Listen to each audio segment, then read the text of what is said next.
What's up, YouTube?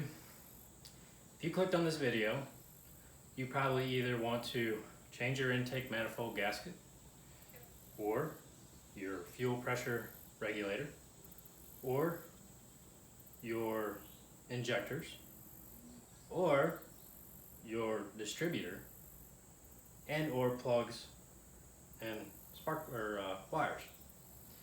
Now this is me talking to you from the future because I just finished the job. And if you clicked on this video because you're interested in learning how to do this, you've clicked on the right video. What's behind me is a 2000 Chevy 3500 with a 454. And I had hot start problems where if it was warm, it would take a few cranks to start. And also I had some surging issues. Every now and again it would surge when I was getting on the throttle. And I had about 9 miles per gallon.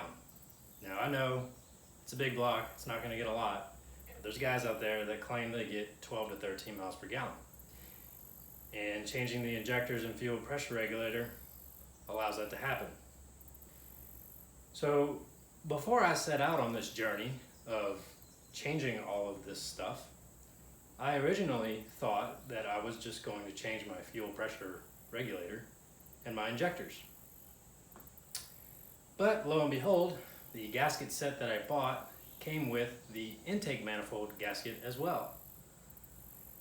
And when you're this far into a job, just doing injectors and fuel pressure regulator, what's a few more bolts to take out the intake manifold gasket?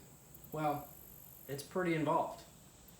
So if you want to know how to do this video, I'd suggest you sit down, watch this entire video, because it's probably going to be very long, and just see if you're interested in doing this job. There's a lot of work, there's a ton of tools involved, and it requires you to be pretty limber. Now you can see I'm pretty sweaty because I've been doing this in a normal garage. I'm not in a fancy air-conditioned garage with polished floors. I don't have $1 million worth of snap-on tools. But what I do have is a will to learn and a will to fix. So if you have that, then continue watching this video. If you don't, I would suggest you let a professional do this. So let's get started with the video, and before we do that, let's go over the parts that I bought, and also don't be like me and only buy the fuel pressure regulator and the injectors and the gasket, because more than likely if you're doing this job, you're going to be changing out at a minimum your plugs and wires, maybe cap and rotor.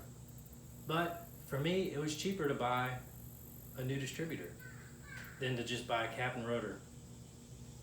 I wouldn't say cheaper, but it was only $100 at AutoZone for the whole distributor that came with the cap and rotor.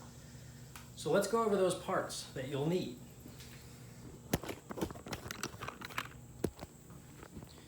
All right, the first thing is the Molly gaskets. For a GMC truck, MS15688. I think it was like 60 bucks, something like that. The injectors, I'll link down below. I got those on Amazon. I did not buy the $400 set from 50 Motorsports or Summit.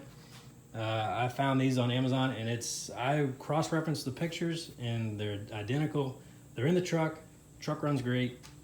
So no issue. And also there was a comment on there, or a review, a guy bought them and said it worked for his 454. Anyways, let's move on. The plugs is a 4639, or not plugs, plug wires. You gotta excuse me guys, I've been working the past 2 days and I am tired. The plugs, you're gonna need 8 of 7164s. I use NGK Iridium, really the cheapest ones. Okay, the next thing I'm going to talk about. If you plan on doing this job, you're going to want one of these. This is a oil sending unit, PS216. It's about 30 bucks from your local hardware store or parts store. And I'm telling you right now, if you don't get that and you end up doing this whole job, you're gonna kick yourself for not replacing it, because it is literally all the way in the back, and I don't even know if you can get to it with all that in the way. So if you decide to buy that sending unit, you're gonna want this fancy tool. It is a oil pressure switch socket. That's pretty fancy. It's about 10 bucks at AutoZone, and you're going to need it. Let's move on. Fuel pressure regulator, PR217. That about does it for the parts. You're also going to need a little bit of a vacuum hose. This is 5/32 maybe. I don't know. Just match it up to your store. That is my old fuel pressure regulator. It fell apart whenever I took it out, and this vacuum hose wasn't even attached. So there's my old injectors, and this is my old oil pressure sending unit. It was basically just hanging there when I got to it. So if you want to tackle this job, these are all the tools you'll need, strewn out all across my table. The most important tools you'll need are these 2 1 3/8 wrenches. Now you can use a large adjustable and have 1 3/8, but luckily for me, I was able to borrow this one, and I bought this one because you need one in your toolbox. And you'll need all the various wrenches. Most common on this job, 9/16, 1/2 inch, and 10 millimeter. You're gonna want wrenches, preferably ratcheting wrenches. You're going to want a plethora of extensions. This is that oil sending unit socket. It's a fancy socket, as you can see. You're going to want some masking tape. Here's the other end of my oil pressure sending unit. That's junk. You're going to want a set of star bits or Torx, whatever you want to call those guys, to get your distributor cap and rotor. You're going to want some more big wrenches. You're going to need a torque wrench, a good light. You can use this ratcheting impact driver if you want. That's up to you. Makes your life a little easier. Some locking jaw pliers would be helpful. You'll definitely need a snap ring pliers set. Some WD-40. You'll definitely want some PB blaster. You'll probably want a razor blade and a number of assorted flat blade screwdrivers. I don't think I used a Phillips screwdriver at all on this job. Let's see, what else do we have over here? You have just pliers. I don't think I used the hammer. You're gonna want some 3/8 fuel line hose. That's for installing spark plugs, because if you have the same vehicle, either Suburban or truck, that is very helpful. And in the video, you see how that's done. So, I believe I covered most of everything that you'll need. Now, don't quote me on anything. I may have missed something, like this. I just missed this, black RTV, ultra black. You're gonna want that. Safety glasses, that's important. Another thing, if I can find them, you're gonna need either these, a 6-inch adjustable wrench, and you grind about 1 inch off, or you get a set of stubby wrenches just to remove the high pressure fuel lines in the rear. Trust me, you will need them. As you watch the video, you'll understand why you need them. So, I know I'm rambling, but trust me, watch the video before you dive into this job. This took me every bit of 20 hours worth of labor, nonstop. Well, I did take a break and slept a little bit, but I kept on going. So, with that being in mind, Sit back, relax, enjoy the video. If you have any questions, leave a comment. But other than that, I wish you the best of luck on this journey of changing all that out. First things we're going to be doing to this, the first thing is disconnecting the battery. We're going to disconnect that just because there's a lot of plugs, you know, mass airflow sensor and all that is going to get unplugged. And all these plugs on these Chevys, they can only go in one spot. So there's going to be a few that we're going to unplug, and you can't mess that up as far as replugging it back in when we put it in. So airbox and intake or mass airflow sensor, that's all coming off, and you'll see that in the video. Now the AC system, we do not have to remove that at all. I've seen videos out there where guys do that, and it's a waste of time. You can remove the plenum without removing your AC system, as well as a serpentine belt. You can leave that on. Now the biggest issue people have, especially for DIYers, is this EGR valve right here. So the big problem people have is this nut right here. This is a 1 3/8 inch nut, and it has a backing nut as well. Now I went ahead and soaked this with WD-40 just to get the threads lubed up, and I'm probably going to shoot it again. But you're going to need 2 1 3/8 inch wrenches. Now some people use a thin crescent, but you're definitely going to want to let that soak so you can get that off. Once that's removed, we can just move it out of the way, and then this wiring harness right here, that'll get pushed out of the way, and then there's 8 plenum bolts all around it that are fairly accessible that we're going to remove. So I'm going to time lapse a lot of this. It's pretty self-explanatory, but if I come up to any problems or issues, then I'll address it.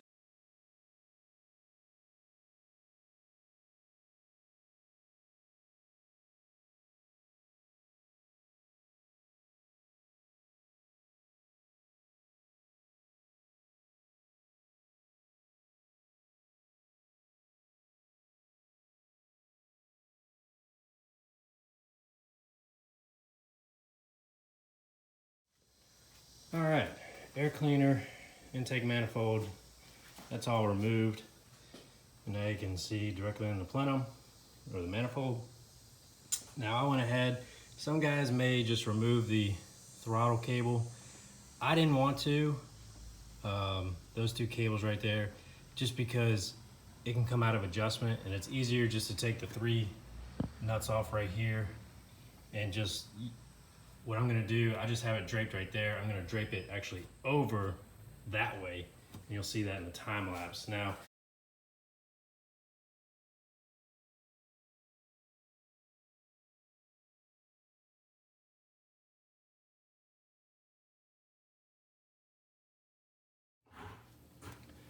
all right, so I had to go and pick up another 1 3/8 wrench.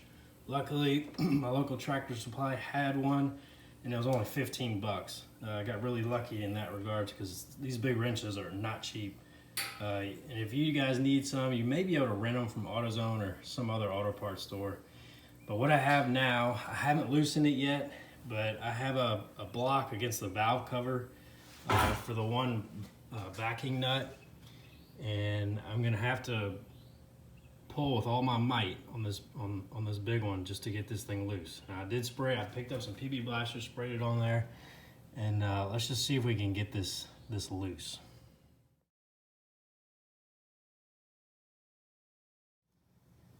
All right, that did the trick. Those 2 1 3/8 wrenches, you'll definitely need those, no doubt about it.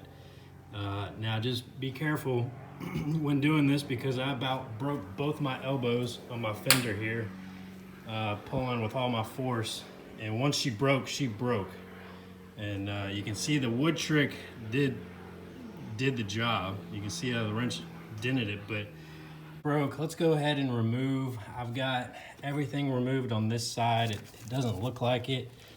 I got one little vacuum port right there that has to come off. It looks like it needs to be pried off. But the next thing we're gonna do is go around and take all the perimeter bolts out.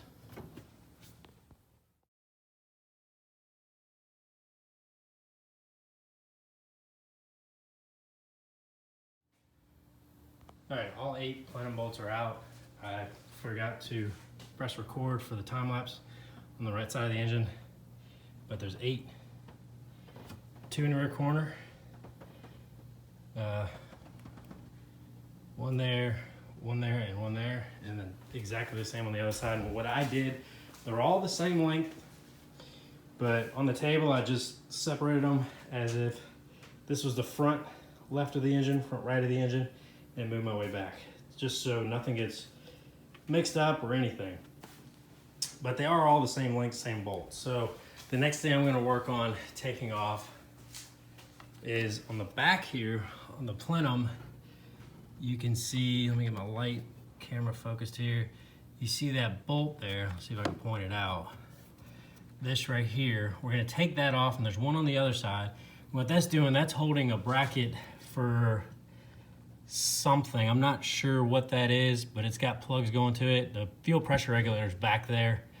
So we're gonna go ahead and take those nuts off real quick so this can get loose from the plenum, and then the plenum should be able to just come right off.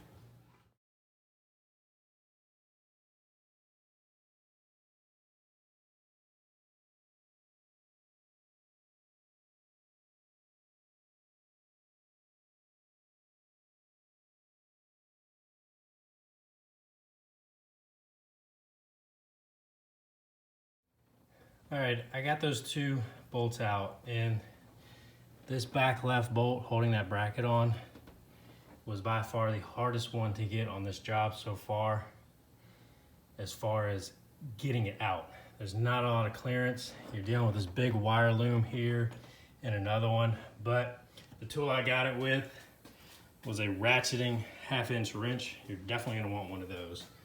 And then once I got it loose enough, I was able to get it with my fingers. Now, the plenum is loose. It's about ready to come out. I'll go ahead and show you these 2 bolts I got out. This nut with the stud goes on the right side of the engine and the back plenum holding that bracket on. And then this is the bolt that I just had so much trouble getting out just because of clearance issues, but it goes on the left side of the engine holding that bracket on. So now let's see if I can't get this plenum off, and we're gonna try to move everything out of the way. And the first thing I want to do is I'm gonna tape off all these open holes, and then before pulling the plenum off, I'm gonna take compressed air with an air gun and blow all around the perimeter.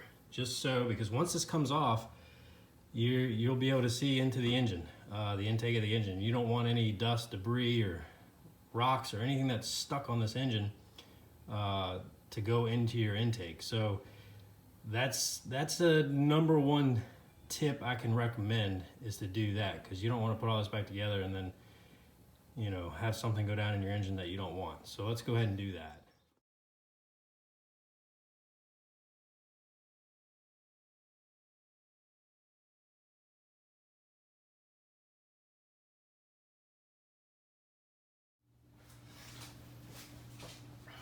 Just gonna remove this EGR valve real quick.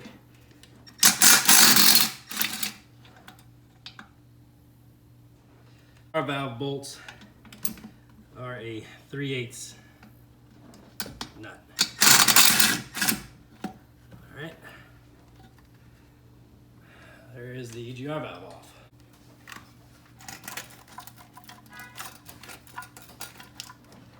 This is in the way, but she's definitely a lot easier to come off now.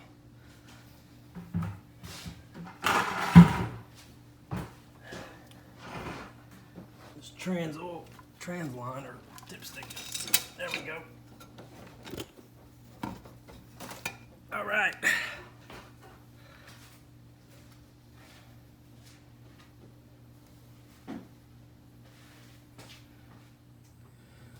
All right, I got the plenum off. I'm gonna be taping that off just so when I'm pulling everything else off, I don't get any dust or dirt in there. Now, the gasket kit I got, my whole plan was just to replace the injectors and fuel pressure regulator, but upon further inspection, if I can find my light here, let's see what do I do with it. Here it is. I noticed down in this little valley, the intake manifold gasket has been replaced once before. I don't know if you can see that, but that's a glob of RTV. And it does seem to be leaking a little. Now my oil is not milky at all, but this motor has 149,000 miles. And guys, to be honest, if you're on this video just to replace your injectors and your fuel pressure regulator, if you have not changed that intake manifold gasket, I would just recommend changing it out. These motors are known, the 5.7s and the 7.4s are known for intake manifold gasket failures.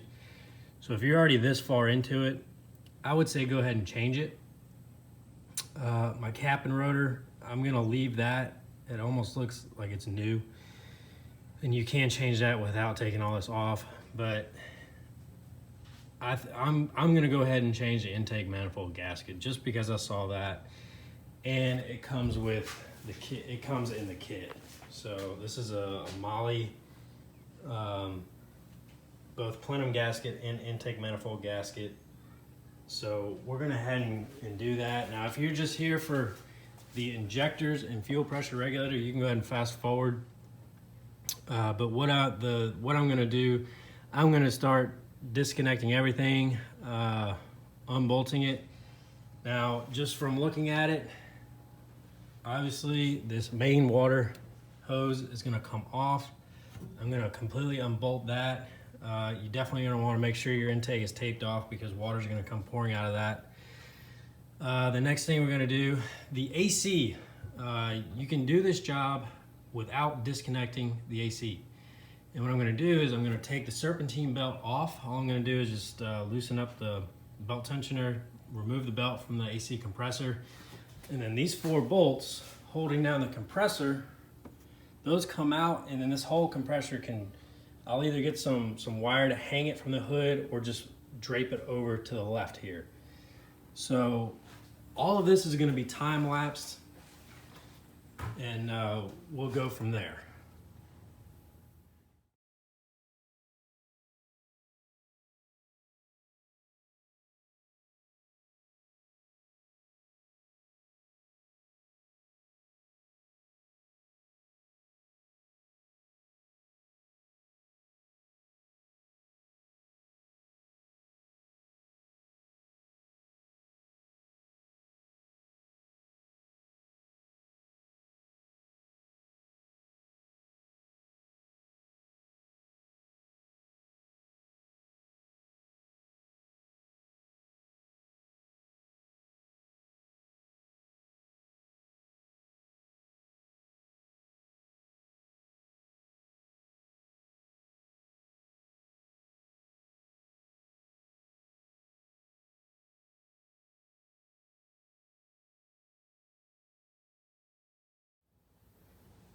All right, guys, I think I'm to the point where I can start taking all of the intake manifold bolts out. I don't know exactly how many they are, but once I get them out, we'll be able to count them. Now, you definitely want that masking tape over those intake holes while you're disconnecting everything. The fuel pressure regulator hold down clamp, there's only 1 bolt, 3/8 bolt, and the line, the main fuel line coming up is a 3/4 inch wrench with a 5/8 wrench. You'll definitely want to back that up so you don't twist the line. As you can see, I moved the AC, got it unbolted.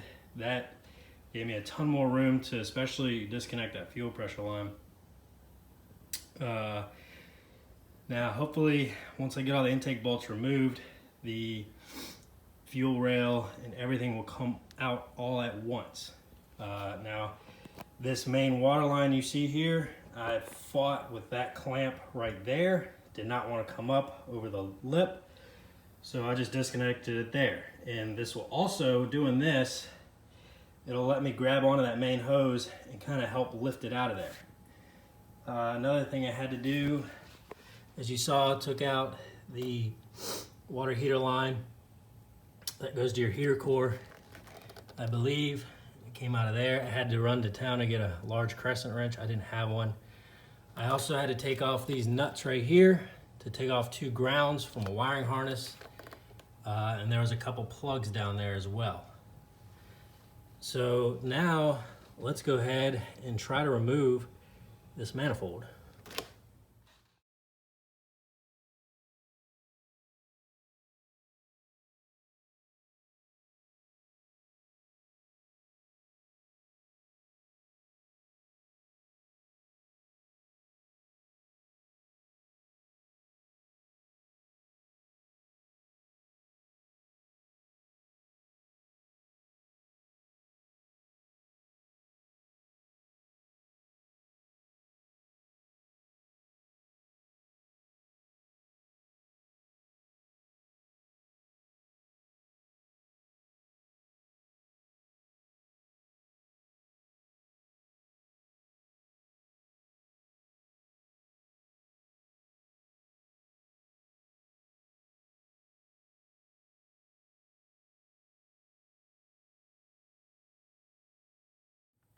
All right, the distributor's out. I didn't realize it had to come out. That was just my mistake. It's out. Now, by far, the hardest thing to do on this job so far, and I had to go to town just to get some small crescent wrenches or adjustable wrenches, is back here. Now this fuel pressure regulator, this is your fuel pressure regulator right here. This is your main fuel line right here. And you see those 2 nuts? This nut is the backing nut for this main fuel line. Now, the trick is, or the reason this is so difficult, and the reason why dealerships charge so money to do these, is because you have a small amount of space to get that crack loose. And what I had to do to get that loose, you can see a yoga mat right there.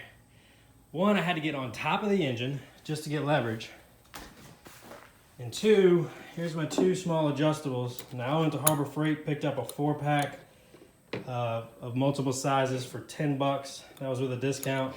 What I had to do was on both of them, this is an extra one I had, so you're gonna need 2 of these small ones. I grinded the ends off. You can see the ends down there, there's both of them. But this is just a trick. Now another trick, if you have those and you wanna do that, you can buy a set of stubby wrenches. I don't know what size that is. It looks to be 3/4 and 5/8. Don't quote me on that.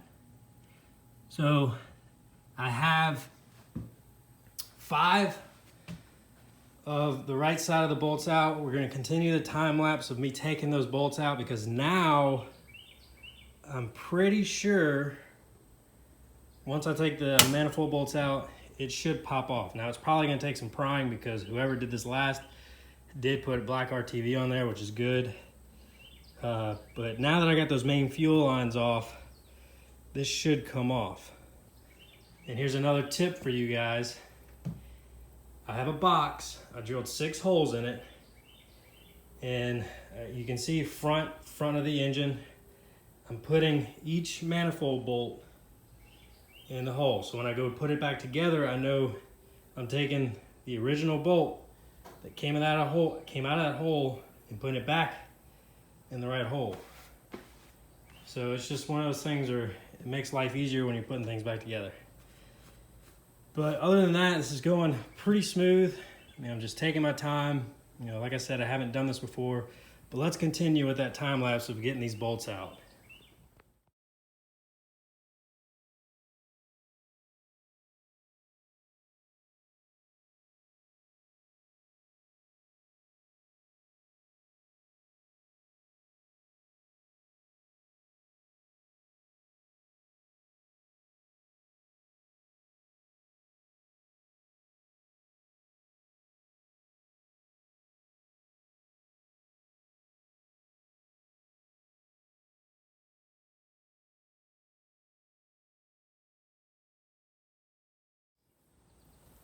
All right, I'm learning as I'm going here. So to get the 6th bolt out of the rear, on the left side, the fuel rail has to come up.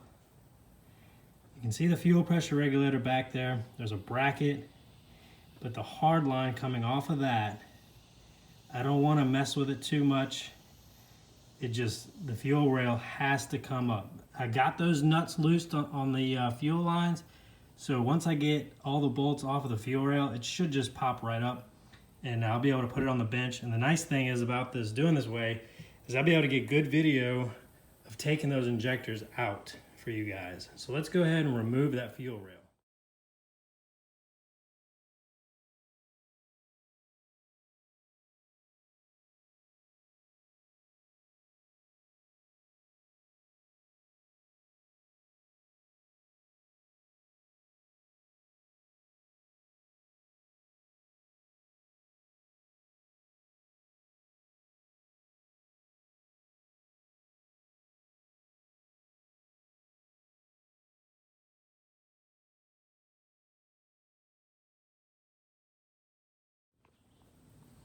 All right, fuel rail has been pried up, it's loose. Now don't go too far. I missed this step. There's this little ear, this little metal tab. That little metal tab sits over this bolt right there, kind of like so. Take that up, you take that one nut off, and then you got a nut right there, 9/16 nut I'm about to take off, maybe half. But this high pressure fuel line is welded to that. So once that comes off, this whole rail will come up with the injectors. And I just lightly pried on each side. I thought I was gonna have to take each one off, but thankfully the whole thing will come up and I can take these apart on the bench and hopefully not break those little plastic tabs, these little guys here, off. So let's go ahead and get that nut off, and then we'll take this fuel rail off.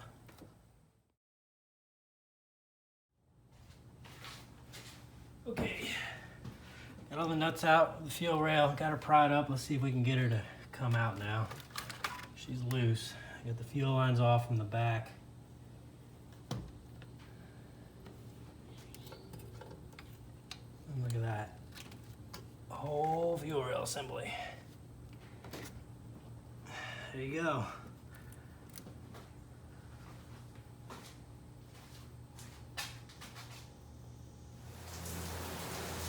Now you guys are gonna have to excuse the rain noise in the background. This truck is too long, fully fit in the garage, but I think I got everything undone for this manifold to come up. Like I said before, this main radiator hose is off at the radiator, just to help me get a handle on it. And I did pry it just a little bit. I did get off camera, I got that 6th rear bolt out. Fuel rail's out. All the plugs seem disconnected. Now the only thing that's gonna hold me up a little bit is this rubber hose down here going directly from the water pump to the manifold. But that should just come right off. I'm gonna attempt to just grab this sucker and pull her off. Let's see here. There's really no good way of doing this. She's coming, that hose in the front's gonna be, oh, falling off my rig here.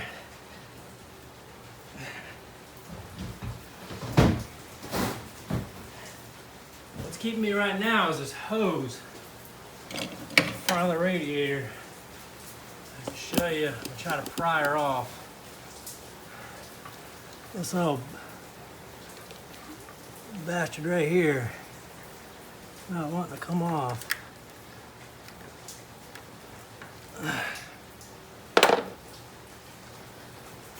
Let me try and get in there.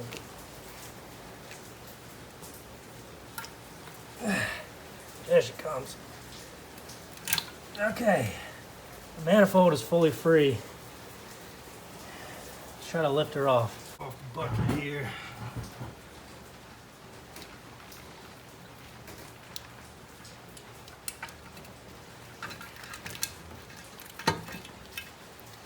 There she comes.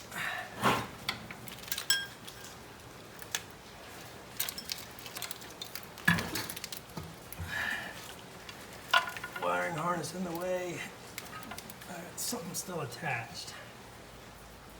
Something definitely feels still attached. I don't know if it's just...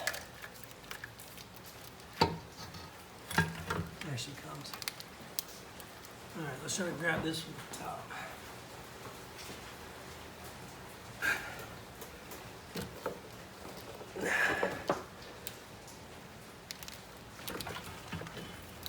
It's the RTV that was holding her on. Okay, this is out. Now I'm gonna clean all those valleys. Definitely get a look in all of the valves, valleys. Definitely down the distributor in case something's falling down there. I'm gonna have to clean all these up, get the old gasket off. Here is the manifold. Now I'm probably gonna take this hose off now that I have it on the bench and have some leverage to work on it. But I'm gonna try and clean all this up as much as I can now that it's off the truck. And let's rotate her here. Look at the surfaces. Yeah, that gasket was definitely due to be changed. So I'm glad I did this. I'm definitely glad I did this. Because this thing is just dirty. Dirty, dirty. And for a truck with only 150,000 miles, this is dirtier than I like it to be. But it is what it is. All right, let's go ahead, clean this up, and get it ready for a reinstall. There you can see back there the two fuel lines I'm talking about. Those are some difficult guys to get out. Now, as far as cleaning this up, I'm not going to time lapse that. Like I said, I'm just going to remove the gaskets, get everything a good cleaning, and then we'll come back. We'll start again there. All right, guys, a lot of work has been done off camera, and the reason for that is, one, I'll show you why.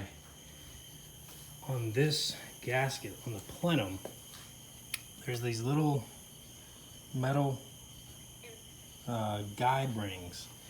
You can see them right there. Yeah, it's nighttime. This has been fighting. But when I took this plenum off, these three were in here, but this one was not. You can see it was installed, and this gasket's actually lifted up. So I got real paranoid. I could not find it for anything around the engine, on the ground. So I had to go get or borrow a bore scope. Now you can rent these from AutoZone. But basically what I did was I bored into those intakes, intakes and exhaust, or just intakes, I'm sorry. Both the intakes, or actually all 8 of the intakes, just to make sure that clip wasn't in there. And then I also took that spark plug out to bore scope the inside of the piston, and it's not in there. So I got lucky there. I don't have to take the head off. Now I took the valve cover off on that side because, I mean, first off, you know, you take the distributor out, you're gonna have to reset the timing anyways, or not reset the timing, but get this #1 piston to top dead center. And the easiest way to do that by yourself is to make sure both these rockers are on the compression stroke and both closed. So that came off, not a big deal, 6 screws. And then in doing so, I broke a plug wire. So I had to run AutoZone, get the plugs. I got new spark plugs as well. Unfortunately, they don't have a cap and rotor, but the biggest thing that I found, and luckily, you know, in hindsight, this is kind of funny how this all works. Let me bring the bucket over here to show you guys the issue I had. Now, why GM designed this like this is beyond me, but back in here, that gray with the plug, it's kind of hard to see way down in there, is the oil pressure sending unit or sensor. And mine was broke. And it is part number PS216. Now let me show you mine. This is what was there. Now the other piece, it's in my car, but because I had to go get the part and reference it. But I literally I went to go unplug it, or I was filling down there looking for that ring, that plenum ring, and it just came off. Completely came off, completely broken. I'm trying to focus it in there. So if you guys are doing this job, I'd recommend going ahead and replacing that. Now it will require, and AutoZone had this as well, a special socket. This is, no kidding, an oil pressure special socket. And here's the tag for it. 25254 oil pressure switch socket. Crazy. So all in all, it sucks that all this happened, but in a way I'm kind of glad it did, because I would have never been able to change an oil pressure switch or sensor had I not done all this. And I don't think there's a way you can do this or change that without removing, at a minimum, the distributor. So where I'm at right now, I got the valley cleaned, I got all those surfaces cleaned, and I'm gonna get ready. Here's my old gaskets. They were pretty much on their way out. I mean, look at this one. Look at that. That's no bueno. No bueno at all. Here's the new gaskets. Sorry it's dark out, but here's the new gaskets in this pack. I'm just gonna throw you guys up on a time lapse for that. Now, the next steps here are, I'm gonna try to set this intake manifold in myself. Hopefully I can get it. I'm gonna have to try to move all these wires as much as I can. The only thing that is gonna bother me is this little hose right here. That sucker's on there and it's on there tight. I don't wanna ruin it trying to get it off. So I'm gonna just try and kind of use this as a guide, you know, get that on and then drop the manifold down. Now what I'm gonna be doing, obviously, this surface is already cleaned. Luckily there's tabs. You can kind of see it right there on both sides for the gasket to sit in, so it's not moving around when you're trying to install it. What I'm gonna do is, with the smaller gaskets that go right there, I'm gonna put RTV on the bottom and top on both front and back. So you may not be able to pick that up too well in the time lapse, but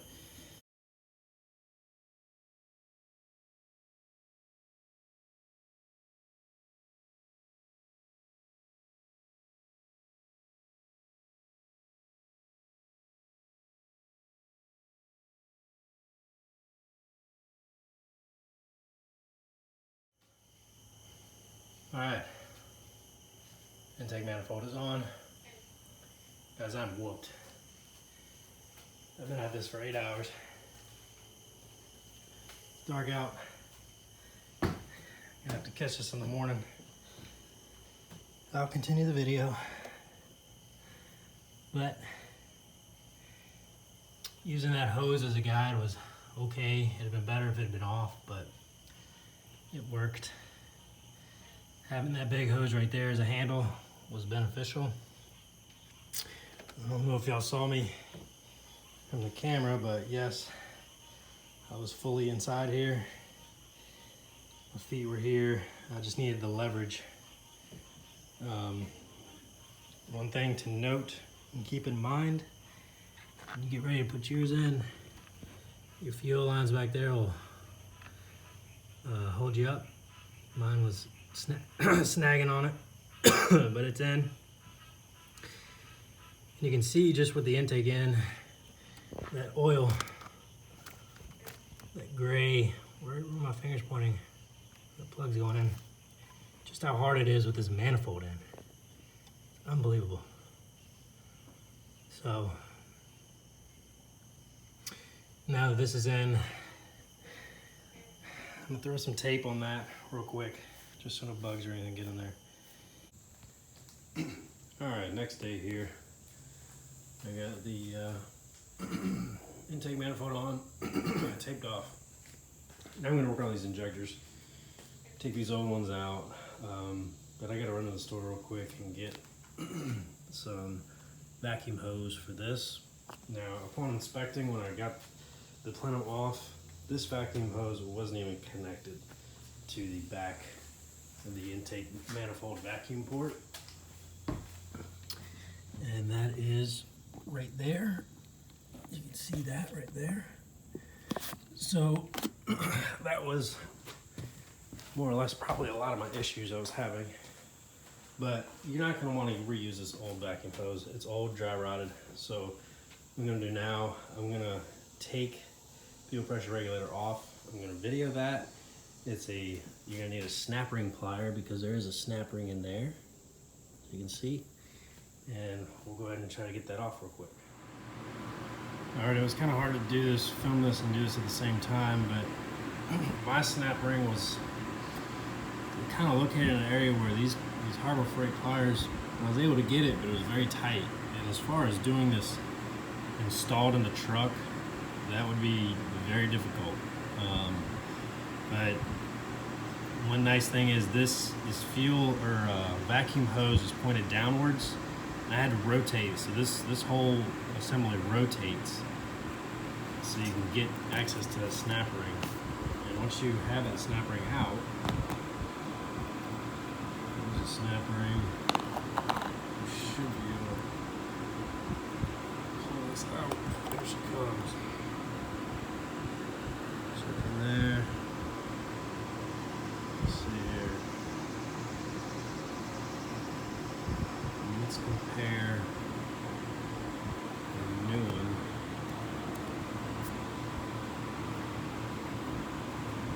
The new one is a little different. I'm sure I got stuff stuck in there. Yeah, I gotta pull those out. And some O-rings stuck in there. Let's see if I can't pull those out. Alright, so I got that one filter and O-ring out. Here they are. There's my old one. And then there's the new one. I'm going to clean that up. I'm going to go run to the store and get some vacuum hose. Clean up the inside of that. And then reinstall it. Now when I reinstall my snap ring, I have the two holes for my pliers to go at the top. Just in case I ever have to change this again. It'll be somewhat easier, but hopefully whenever you're doing this, you know what I'm talking about is whoever did this job last had the snap ring like that. You know, it's hard to get the tool around this fuel line. So when I reinstall it, I'm gonna probably put it like this to be furthest away from this fuel line. Alright, new fuel pressure regulator is in, and you can see I got new vacuum hose on there, and this is 5/32. Let's see, picked up at AutoZone, vacuum tubing, J1037, it doesn't show 5/32 there, but it does right there, and it's a good fit. It fits nice and snug. I can show you, the camera will pick it up. The focus here, you see that? That was my old one. She just came right off the intake manifold vacuum. Alright, now that that's changed, I also got the snap ring location on this side. So now my tool can easily fit in there in case I ever need to replace it. Now we're going to work on these injectors. I'm going to set you guys up on a time lapse, and on the last one I'll do it live so you can see how I do it.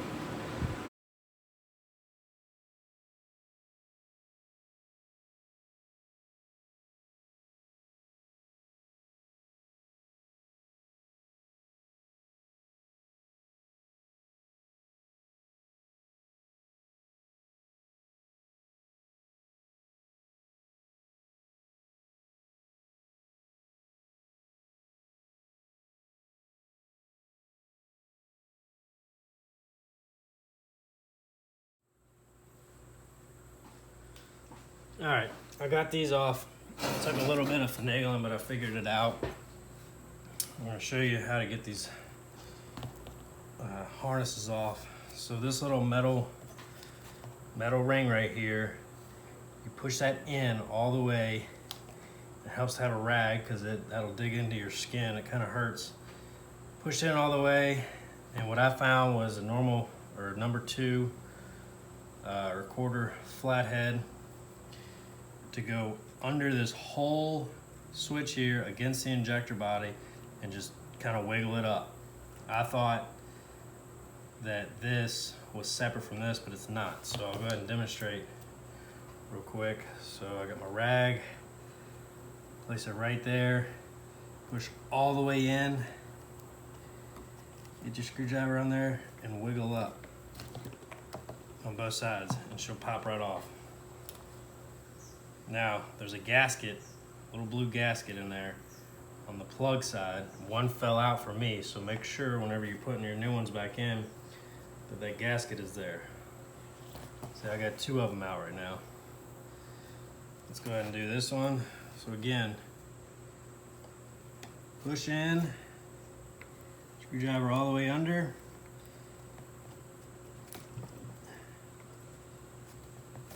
Wiggle on both sides, and some of them can be a little tight, like this one's trying to be, and there she comes right there. So now all these are loose. Let's work on getting the actual injectors off.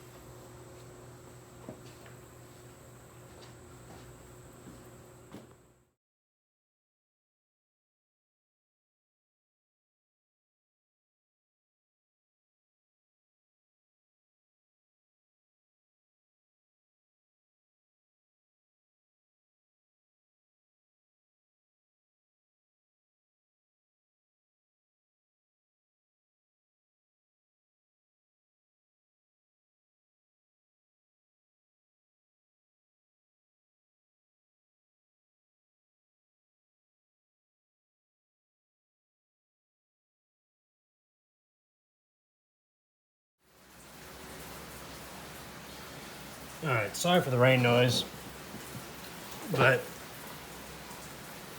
I'm on this last one. I'm gonna show you how I do it live. Now, unfortunately, I did snap this one. I guess I got a little ahead of myself, but I think it's inevitable. I think you're gonna snap at least one. These 2 zip ties, I think, have it strapped down harder than these actual clips do. Now, the trick I found, I'm gonna put some masking on this one injector. The trick that I found was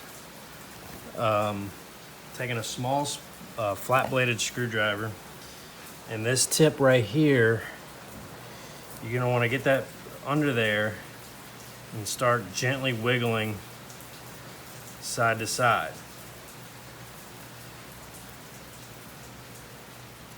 And now, once you do that, then I get a little bit wider screwdriver.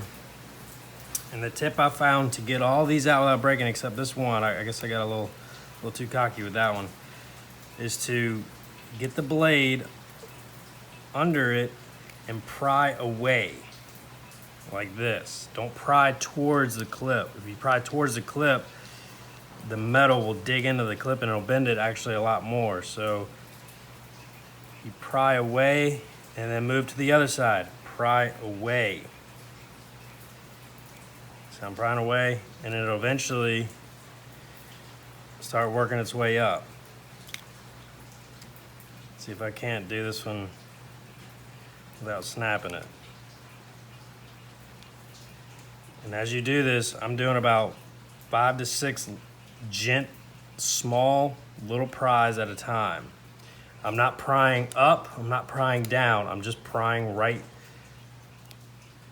to this. I'm rotating my wrist away from the clip.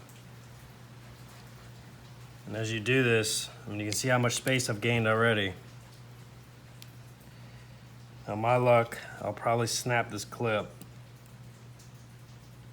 She's coming.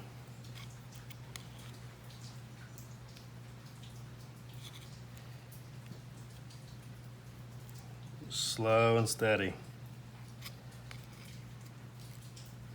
Here she comes. She'll get a lot easier once you get it to a certain point.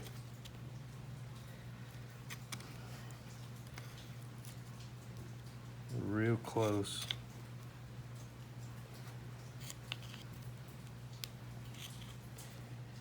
The thing, you just want to keep going back and forth because you don't want to pry too much on one side. That's how I snapped this one over here. I thought it was right at the end and I just pried too much.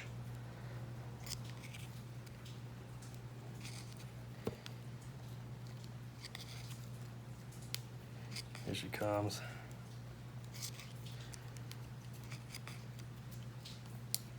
And you want to keep driving the screwdriver down a little bit more so you get a little bit more prying action. All right, there she goes. She just popped off. And she'll just pop off like that once you get her to a certain point. But you can see in there how that grabs on. Okay, now that that's out, connector's disconnected. You're gonna wanna pull and twist on these old injectors. The O-ring is gonna stay in. You see that? No O-ring. Now, I don't think, even if you left this O-ring in there, I don't think the original or the new injector will go in far enough, but there's the old O-ring, and what I've been doing is I've been putting them back on and verifying that I have both on the old injector. And that's the old injector. And the new injector, what I've been doing is getting a very fine amount of oil on my hand or my fingertip and just rubbing it around this injector O-ring just to give it a little lube to get in there. Now, another thing I've been doing, as you'll probably see, is I've been inspecting and there's been dust in these. What's funny is you can actually see small amounts of debris in there. So my fuel filter is definitely in need of a change.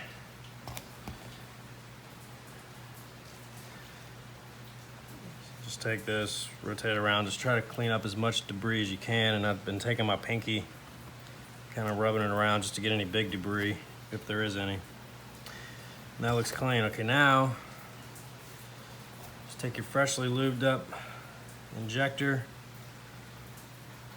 and just push her in. Now I've been just kind of slowly working her around and she'll get to a point about right there. Now there's a rim on this injector. I don't know if you can see it. I don't know how well the camera's gonna focus, but this right here goes into that rim on your injector. It'll slide right in, and then sometimes I have to pull the injector just out enough to where now I kind of put a thumb on the top and bottom of this clip and start pushing down. It's gonna take some force, but you want equal force on every side. Another thing you might find is the bottom of this clip might be digging into the injector. If that happens, just kind of pull the injector out a little bit and it'll find its spot. There, she snapped. And she's on there for good.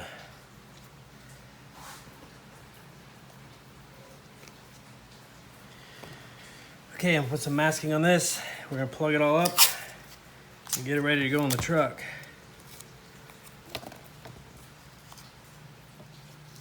It was all 8.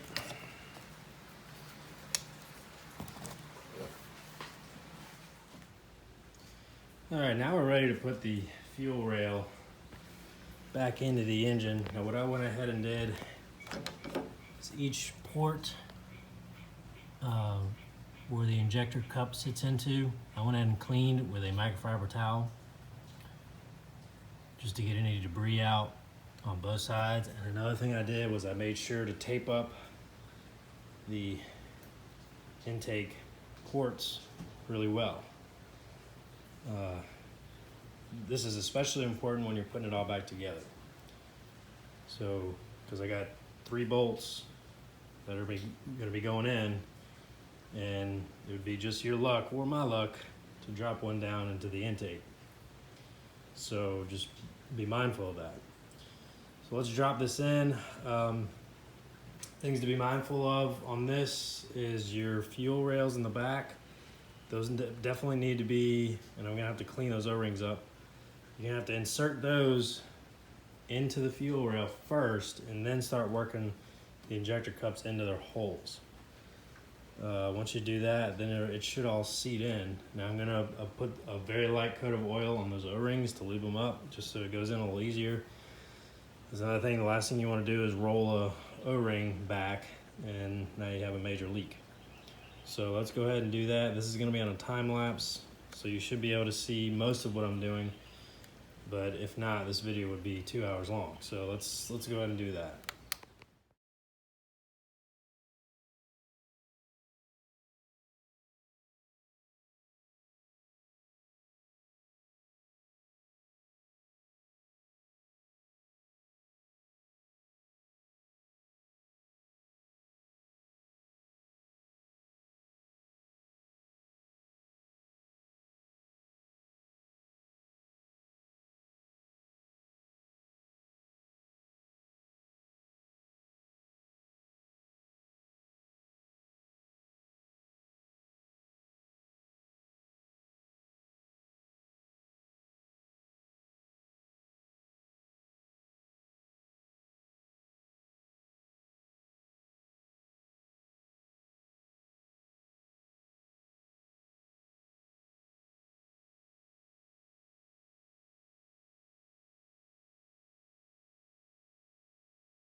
All right, that went on fairly smoothly.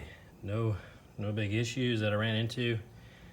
Nothing, no real surprises. Hopefully the camera picked up a lot of that.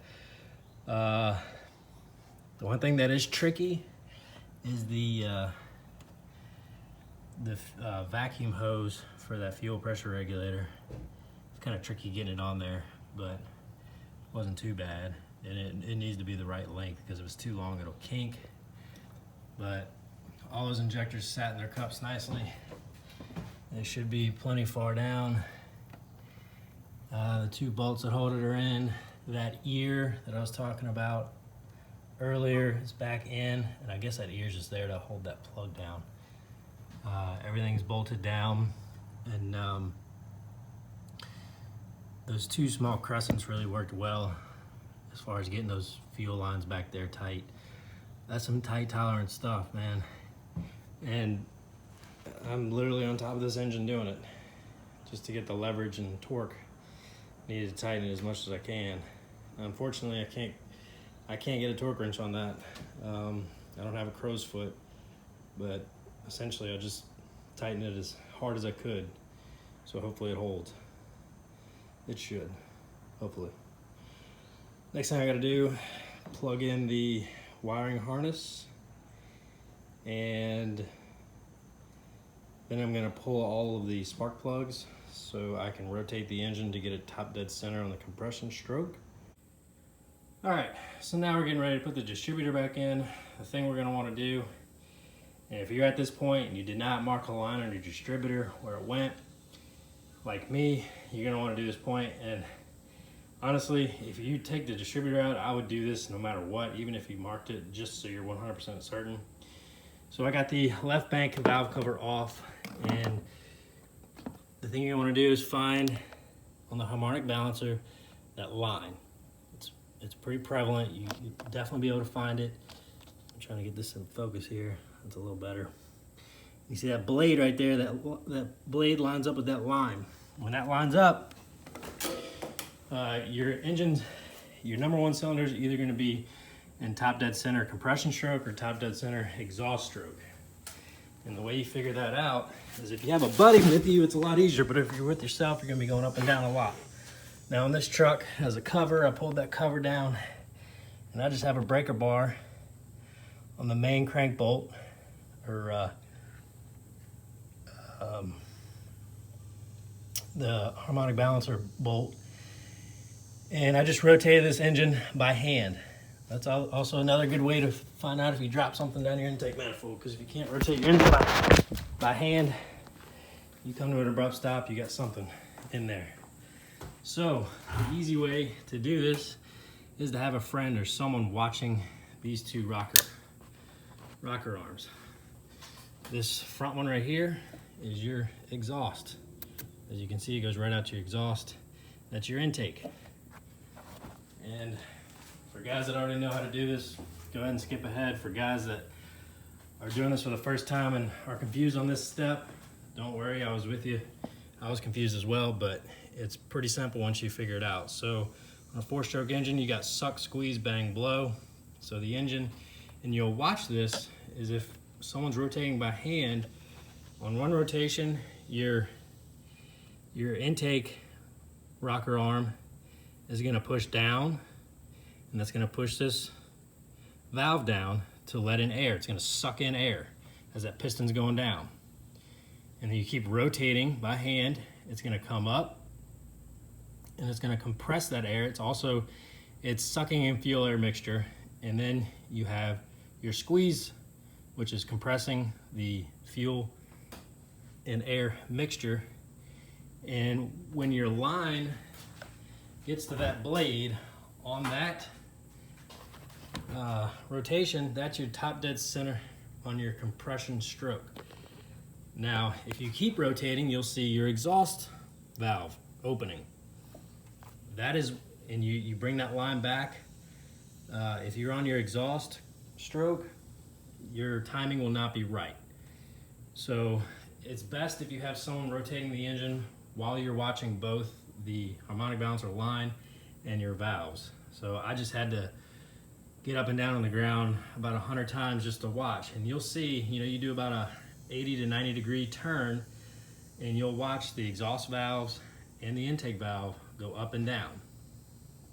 And what you're gonna wanna see, I can actually show you on here. There's actually, you can see on the exhaust rod, or push rod right there, if it'll focus. You see how it's shiny on that rod? Come on, baby, focus. See how it's shiny right there on that rod? That's the amount of travel it has. And see how it's at the top? That means that push rod is all the way down. So the spring is all the way up. So the valves are seated right now. So I just found it on top dead center on the compression stroke. Now we're gonna go into setting the distributor up. And I'm gonna link the website I found on how to do this on these engines. So I'm gonna briefly talk about it, but you need to go over that website to set your distributor up. All right, guys, this is about trip number 8 to AutoZone. Looking at this distributor, it's seen better days, so I went ahead and picked up a new one.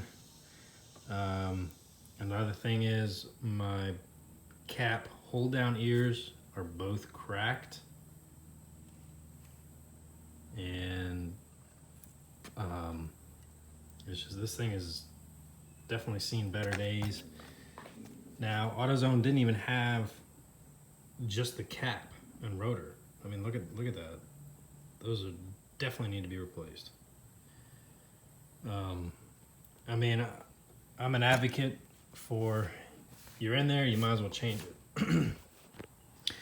So the main thing you definitely want to look out for on these distributors is your shaft length. Make sure the same, and the gearing is basically in the same location. This is the same shaft length, so it should just be a drop in. And this is a Duralast, and it was only $100 at my local AutoZone, so that's kind of a win-win for me. So I'm gonna go ahead and set this distributor up to be at the number 1 for top dead center. All right, and the website provided, the link provided, this is the rough alignment for the distributor. This little gap right here should be pointing directly at this point right here on the distributor. This is your camshaft position sensor right here. It should be this large gap. This edge should be almost kind of like right over that edge right there.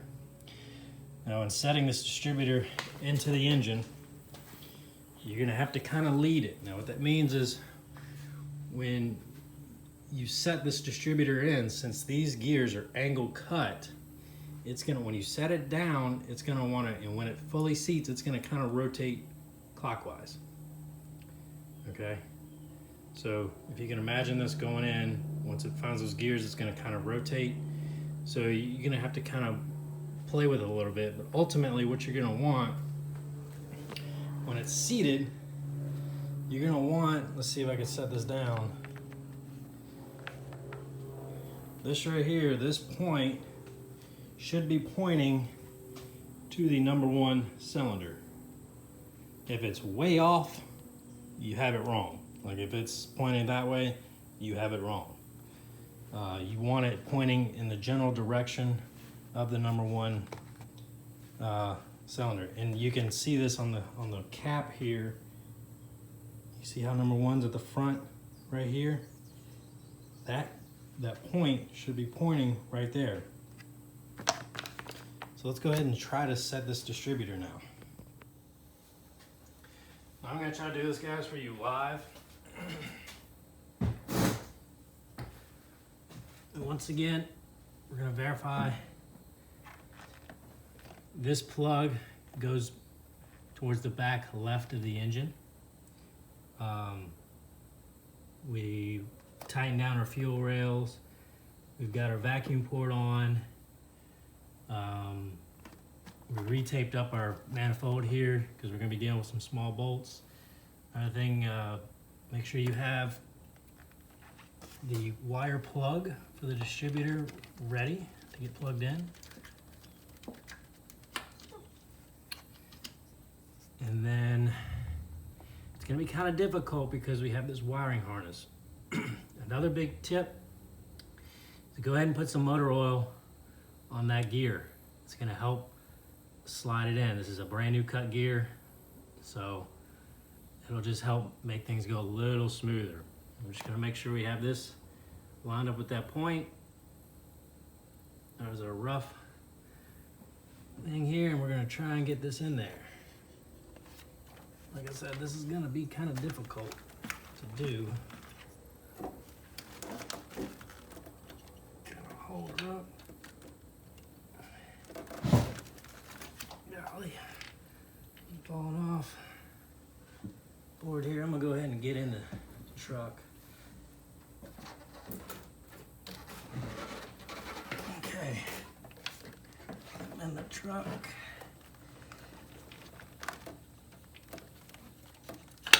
Okay.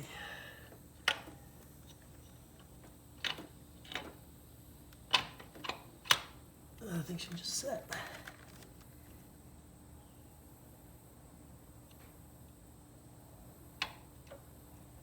Yep, she just set. I felt her lead.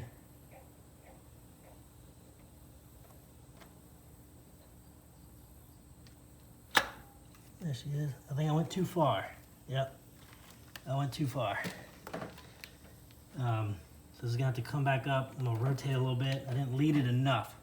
What's happening is those gears are, it just rotated too much, because right now, if you were to put the distributor cap on, the point would be straight vertical, pointing out of the front of the truck. So we'd be way too far advanced. So I'm gonna pull this distributor back out and try and lead it a little better here. Get this lined up to where I need it.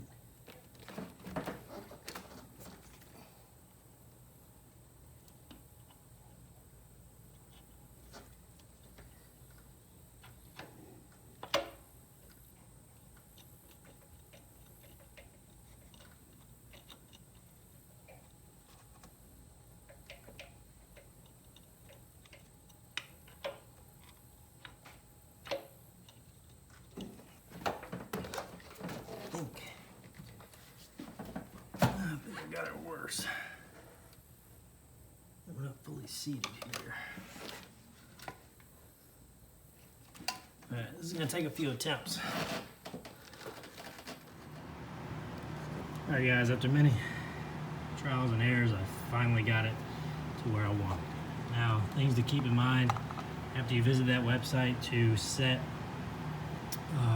your rotor there in the right position for the cam position sensor.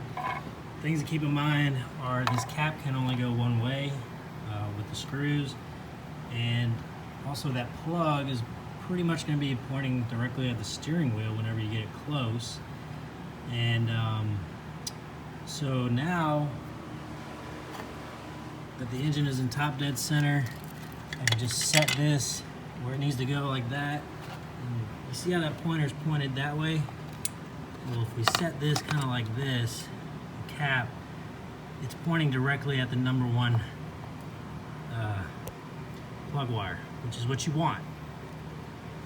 So now we can go ahead and snug down the hold down clamp and go from there. I want to share a tip with you guys on spark plugs. I know it seems silly, but this is a tip I learned from my dad. This is a piece of 3/8 fuel hose, and you stick the end of the spark plug in there, and it'll allow you an extra 3 amp. You can make this as long or short as you need to, but down in here in this engine bay, my steering rod comes right through there, and there's not a lot of clearance between number 5 and number 7 cylinders. So I can do this one-handed with this tube, and it allows you to basically extend. Let's see, this is kind of hard to see, but it allows you to easily get the plug started. And the nice thing is you can get these good and finger tight, so you're not wasting a lot of time with your ratchet. And once she's tight, you'll just feel the tube spinning. All right, there she's tight. Now look at that. There's the tube. And this engine comes with these plug boot protectors from the exhaust, heat shields. And that rubber tube just helps you get these plugs started in your life a lot easier. It only took me about 5 minutes to get all those started and tightened out. That's just a tip. Alright, plugs and plug wires are in and routed to their place on the distributor cap. Now we're going to go ahead and button everything back up on this end. I'm going to move the AC compressor back to its home. I'm not going to mount it just yet, just in case I need to flip it back over to mount that plenum, whatever's easiest. This will get time-lapsed, and then once the plenum's sitting there, then I'll plug everything up, make sure I got everything the right way. Still have to do those 2 grounds right there. That'll be the next thing I do real quick, and we'll go ahead and put that on a time lapse.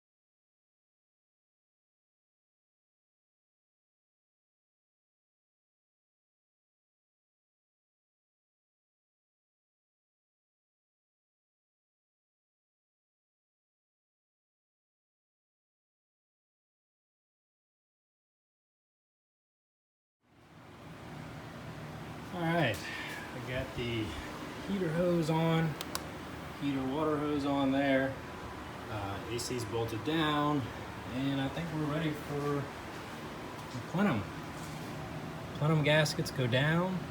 I'm not going to use any RTV, shouldn't need to, it's just air going through there. This is the last time you can get a good look-see at your injectors before buttoning all up.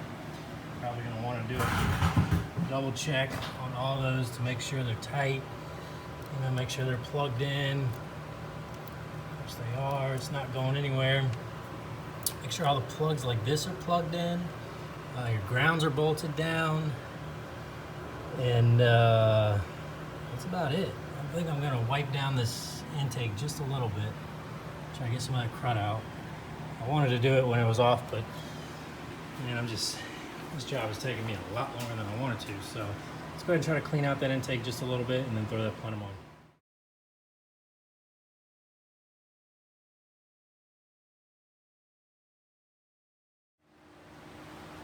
All right, I'm gonna do a live install of this plenum here. We've got the gasket on, the centering rings facing down. And now let's just install it.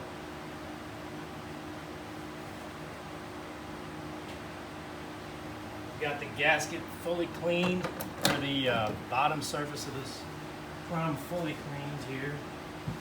I'll go ahead and jump in the truck without hitting the camera here. Actually, I have to do this from this side. I had to move you. I know that's not the greatest view, but I have to get inside this truck.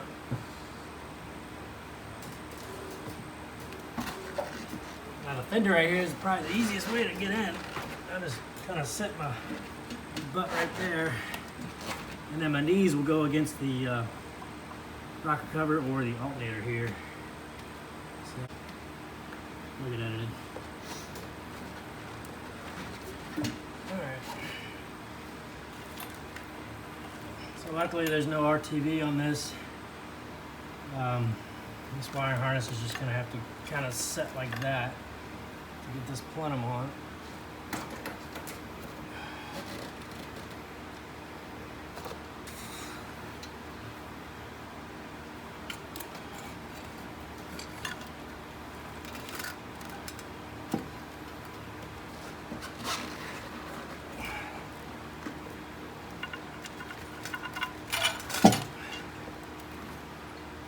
Wiring harness is the biggest headache.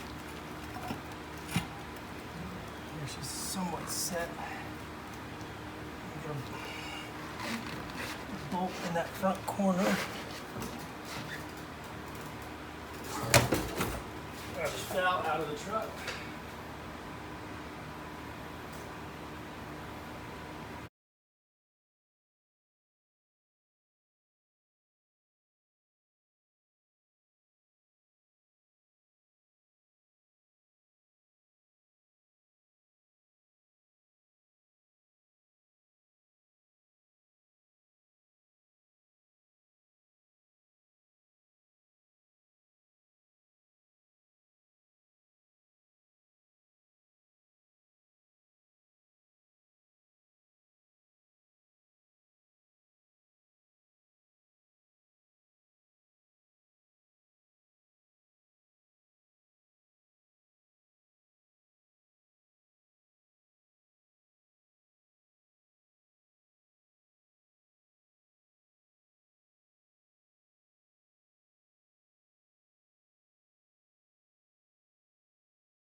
Alright, all the pin and bolts are tight.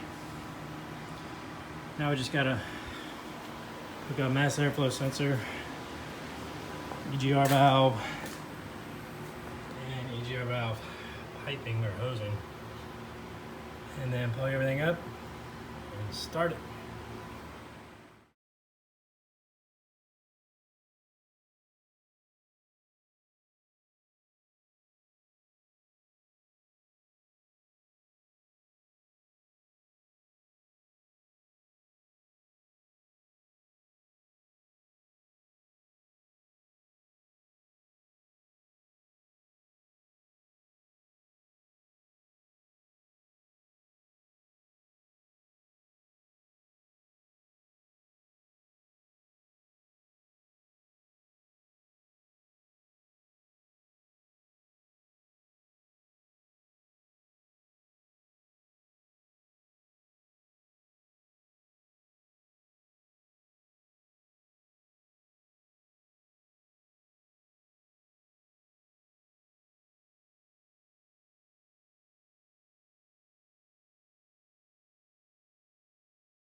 All right, everything's back together. Now, I had a no start issue. The truck would fire off and then it'd die about a second later. So I thought it was maybe ignition timing or I messed something up. Nope, it was the security system on the truck. It's a VAT system. This is a 2000 Chevy. And the way to fix that is you turn your ignition on for 10 minutes, turn it off, wait 5 seconds, turn it back on for 10 minutes, turn it off for 5 seconds, then back on for 10 minutes, and then off, and then she should fire right up. It's something with the computer and anti-theft stuff, talking to the key, even though this key doesn't have a chip. But right now, she's ready to fire.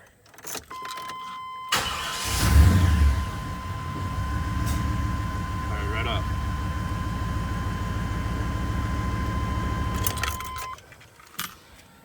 Now, the next thing I'm gonna do, I'm gonna go ahead and change the oil, and I recommend you doing that because taking that intake manifold off, some water got down into the valley, and it would just be wise to change that, refill the radiator. But I gotta put that back. Now that website that I linked for the distributor, technically you have to get a computer hooked up to this truck while it's running and get it up to 1,000 RPM and check the CMP offset retard.